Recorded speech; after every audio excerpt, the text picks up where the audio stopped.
Recently, I received a letter from Masayasu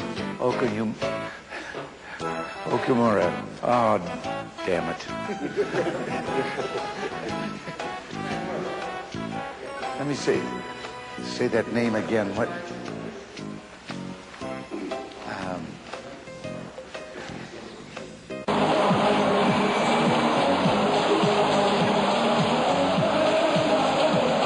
Would you like to see it again? Fine.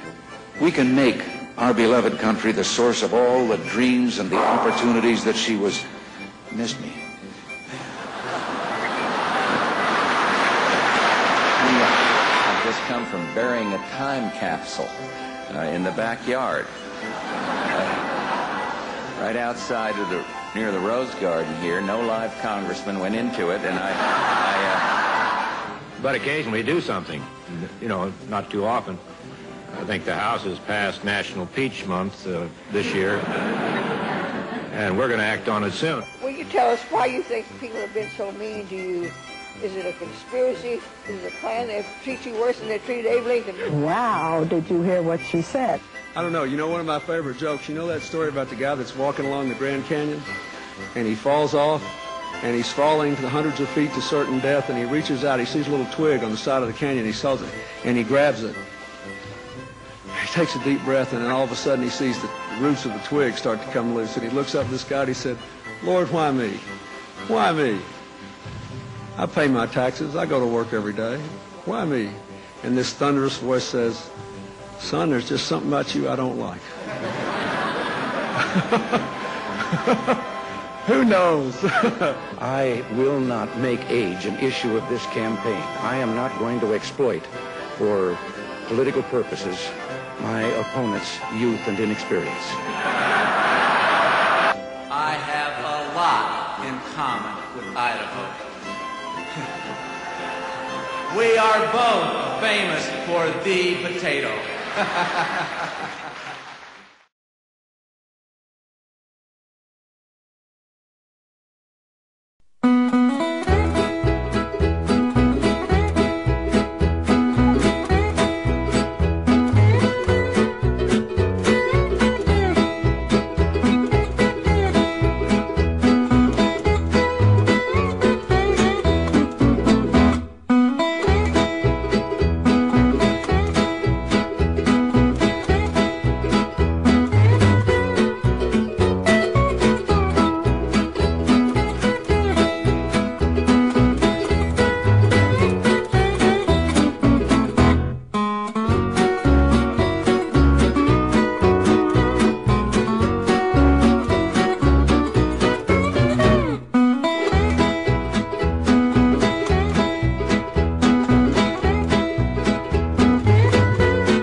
It didn't take long for this episode to make my list, and therefore, just by saying that, some of you might be wondering why that is.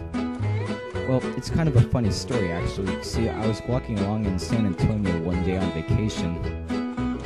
I toured the Alamo. I got to go around this mall, and long story short, I liked it.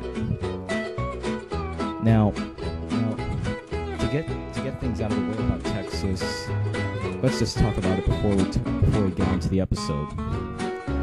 Well, for starters, it was the second largest state in the Union. In 1845, it became the 28th state to join the Union. It has been controlled by three countries before declaring its independence from Mexico in 1836. It was its own country for 9 years until it was annexed into the Union. In 1861, when Abraham Lincoln was elected president, Texas seceded and joined the newly formed Confederate States of America and fought in the American Civil War in an attempt to become independent from the United States. The Confederates lost to the Union, of course, and Texas was restored to full representation in Congress on March 30th in 1870. On January 10th, 1901, oil was found in Texas, leading the founding of a richer economy. During a period of economic hardship, many people left Texas. Texas didn't regain its population it lost until the 1950s and 60s. Now, in recent years, Texas has been exploring technology and computers. Another thing that has been said about Texas is that it is all country. And you know something? Those people are right. Texas is all country. Like, get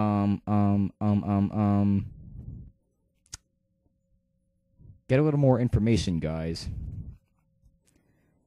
And so, yeah, it's the second biggest state in the Union after Alaska, and it's bigger than every European country except Russia. It has mountains, deserts, plains, and coasts. Well, obviously. And now let's get on with the review. The episode begins with SpongeBob and Patrick playing Dollhouse on the beach, I guess. The scene then cuts to Sandy finishing up her sand sculpture of Texas. SpongeBob asks what a Texas is supposed to be, and Sandy replies that it is just a memory. Sandy excuses herself that she's not in the mood today and tries to go and goes to a tree dome. SpongeBob insists that they continue playing, but this fails, and Sandy replies that she thinks homesick. SpongeBob and Patrick take her to a tree dome, but Sandy runs inside and locks herself in. SpongeBob and Patrick continue walking home, wondering what's wrong with Sandy. She just explained to you 2 times what's wrong. Shouldn't you be able to know by now? Anyway, Sandy then appears out of the top of the tree dome, sings a song, and goes back inside. SpongeBob then realizes that it is in fact possible to bring Texas to Bikini Bottom. He and Patrick then go to the Krusty Krab and set up something that I decided to reveal later, and go to Sandy's place only to find that she is leaving. She explains that she is going back to Texas, and then leaves. Aw, the poor Sponge lost his love. Anyway, SpongeBob is upset over his failure, and Patrick makes a comment that Texas is dumb. Sandy overhears this, and returns to chastise him for it. SpongeBob then figures out how to lure Sandy over to the Krusty Krab, and this happens. They start making fun about Texas. What?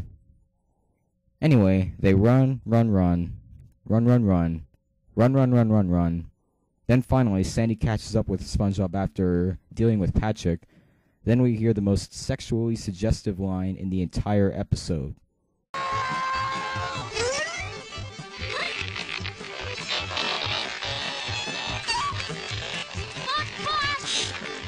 You've been messing with the bull! Now here come the horns! Wow, I never knew SpongeBob had it in him. SpongeBob reveals that it was all a party with square dancing, barbecues, pecan pies, and 10-gallon hats. Wait, did I just say a party with square dancing, barbecues, pecan pies, and 10-gallon hats? Oh, I'm sorry. I meant underwater Texas. Yeah, because that makes sense. But then again, this was put together by SpongeBob out of love, and he tried his best, so appreciate what he did. And here's the ending in a nutshell. Sandy is surprised, happy, and decides to stay. The end.